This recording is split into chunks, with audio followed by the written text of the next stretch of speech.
5 things for you to think about before you start a hardware startup. I'm Doug Malley, CEO of Omega VR, and it's been 4 years since I've been working on Omega VR, and in that time we've met with 29 different investors and we've received some grant funding. I'm making this video for anyone who's thinking about starting that process and wants to just have some things to think about in the meantime. The 5 things I'd recommend you think about is identity. Are you the right type of person to be working on this? To think about why you're working on this, who's working on this with you, and how are you going to fund everything? Those are the 5 things you should think about before starting a startup. Let's get right into it. So identity. With identity, it matters that you are someone who's committed, right? You're able to work on this for 5 to 10 years without receiving any success or validation from the world. That means working in silence, deriving validation and dopamine from the small wins, the process itself, versus being able to make an app in a weekend, post about it, go get funding for it the next month, right? With a hardware startup, it takes physical manipulation of atoms in the real world to make that happen, and it's a longer process, and the turnaround times and the iteration loops are longer. So it is more demanding on you, the founder. And so just think about that before you start, right? It doesn't matter if you're shy, you're outgoing, those things don't matter. The only thing that matters is your ability to commit to this, to continue to work on this when things get hard, when people are telling you why it's stupid or why it's not likely to work or whatever it may be, right? It is the only thing that matters is if you're able to continue to execute on it, learn the things you need to learn, work on the things you need to work on, and make the proper sacrifices to continually prioritize and push the startup forward and forward, right? As long as you're willing to do that, I would think you are someone who is fitted for being a hardware founder, right? The second thing is why. So why are you doing this? Are you doing it for the money, the fame, the riches, the attention, or are you doing this for another reason, right? The mission of why you're doing this is very important. For me, it came down to helping a friend I made in college who was suffering from muscular dystrophy, and I wanted to help him just have access to technology. And I've always wanted to do a business as well. Not always, but since I've grown up, I've always wanted to do that. So it just was a culmination of those two things, and I felt that specific calling, and I'm committed to spending 10 years to this process to see where it goes, to see if I can receive sufficient validation to continue working on it, right? And so just thinking about the why is a very important thing. If you want something short term, I wouldn't recommend a hardware startup. It takes longer than another startup, such as a software startup, right? A software startup can see the MVP, the results. Their software startups are expected to have recurring revenue pretty early on to even get meetings with investors, right? While a hardware startup, they still want recurring revenue, but it's also understood that it's harder to do that. And so you're expected to spend more and invest more into your startup than, say, someone who's making a mobile game, right? So you've got identity, you've got your why, and then your who. So who are you working on this with? Do you have co-founders? Are there anyone who's in your classroom who's technically adept to assist you in certain aspects of this project?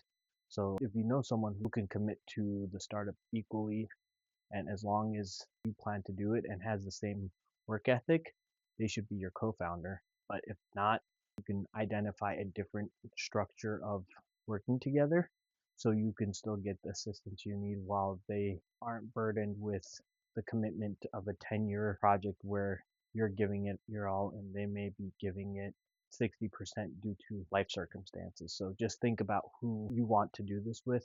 If you want investors, prioritize investing into startups with a co-founder or two, right? Usually one who's technical and then the other one could be non-technical, but investors want to see a team that they have faith in being able to build whatever they're saying they're going to build. So if you want to build a nuclear reactor and your major is communications, that's going to be a hard sell, right?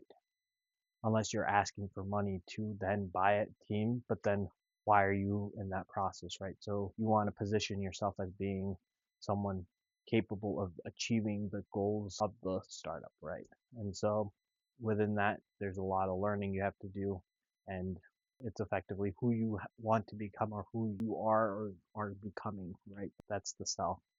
So outside of that, the next thing is identity, right? Or not identity, but so the next thing you need to think about is fundraising, right? Are you gonna bootstrap this? Are you gonna go get funding from an investor, or are you gonna try and get a grant? These are things you should think about, right? For me, I'm personally bootstrapping this, and along the way, we've received grant money from an accelerator through my university, and they took no equity as a result of that, which is beneficial to us, right? They've gotten us in connection with investors, and that is the optimal situation, right? Because you get money, you get connections, get resources, and the only thing you're giving up is the time it takes to be part of that process, and it's all beneficial to you at the end of the day. For fundraising, I think if you want VC or angel, you're going to have to reconstruct your startup to be geared for that, right? A bootstrap business looks like something that's going to take a long time, that's going to build the infrastructure necessary to go the distance, right? But with a investor focused startup, you should be trying to spend as little amount of your money as necessary to prove out the point of the startup so you can then get money from others and use their money to build the structure necessary to do that, right? And with that, it is difficult to get venture capital dollars, especially if you're in the Midwest, not in one of these coastal states. So you might have to consider moving elsewhere, finding a co-founder well connected. Finding investment is a full-time job, right? You'll have to go on many meetings with different investors, and you'll hear the same things of, hey, talk to us when you have recurring revenue. We love what you're doing. We love the mission. We love how much you've done, but we need to reduce our risk. And they'll tell you the same things. And eventually you'll find someone who's willing to take that extra risk and make the investment on you. But for that, you're going to have to prioritize a lot of your time, especially if you're a solo founder. That's going to be most of your time on just trying to get investment versus actually building your product. So you need to come to terms with what kind of individual you're going to be, what you're going to focus on, what things you want to learn, what things matter to you. If you want expediency, I do think that going for an investment is probably your best bet if you don't have the 5 to 10 years and you're willing to give up a majority of your startup, then I would recommend doing that. But if you do have the time and the circumstances in your life, I do recommend trying to do the bootstrap method because you learn the most, retain the most control of your business, and it gives you the opportunity to not fail. Because once you take investment, things get sped up, so mistakes get emphasized. There are other people pulling the leverage within your business, which makes it easier for you to lose control, right? And so let's just go over it.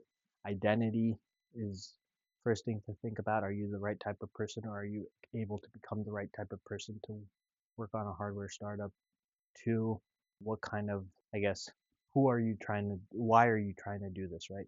Why are you working on this versus going and getting a paycheck elsewhere, right? 9 to 5, stable paycheck. When you work on a hardware startup or any startup though, and you're full time on this, paychecks are not guaranteed. And so you need to structure and design your life to be able to work on this full time, or at least most of the time.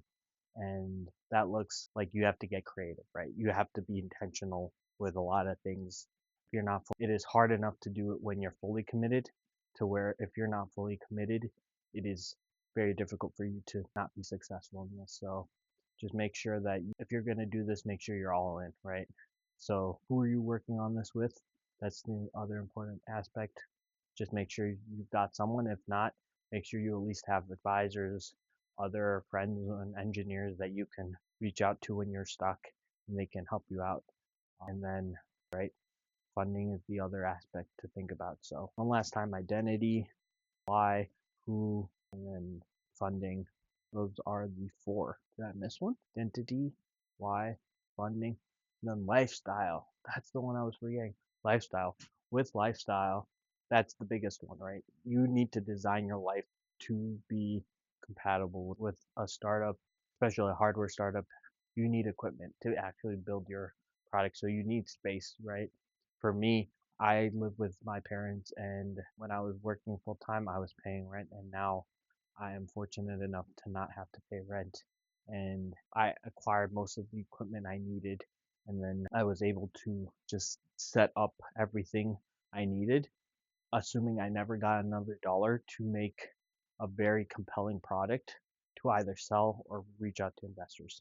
That was my goal and ambition when I was working, to get to the place where I could take the next step. I wanted to go full time because once you go full time, you are able to very focus in, and your mindset shifts, right? You don't have a backup plan. You're not consumed with your day job, and then you work at night for the 1 hour, and then you go work the next day, but you've been really thinking about work. Your mindset's different when you're working full time, right? And so when you're committed and you make the leap, and you treat yourself differently and proactively. So when you're even in college, colleges you go to, and how much debt you take on, what classes you take, and the people you meet, and all of these things can be shaped. So when you do start your startup, you're beneficial. The relationship you have with your parents, if you can live at home with your parents and not pay rent and fully dive in and commit to this, you can get so much further than someone who has to pay rent, pay $1,000, $2,000 a month, and then paid off their school student loan debt, and then they're left with maybe $200, $300 to spend a month on their startup. That's new.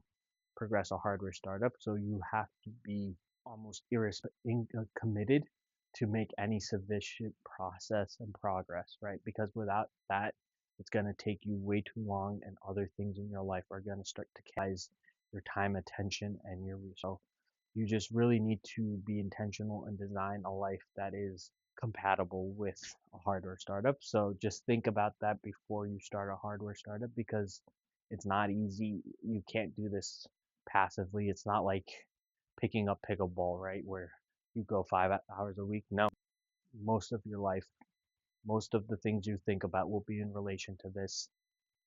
It is not a pair of jeans you put on. It is a choice that it is like a rule sheet that you use to determine the things you do and do not do in your life, right? To go on vacation, to go to weddings, to spend money on things you want to do versus things you need to do, right? Your passion, your work, it's all the same thing, right? It is a hardware startup, and that's the level it needs to be at for you to have a chance of success in creating something new. So those are the 5 things. Thank you for watching this video. Hope you learned something or it was thought provoking. I'll go much more into depth on all the different aspects in future videos. My name is Doug Maui. I'm the CEO of Omega VR, and stay tuned.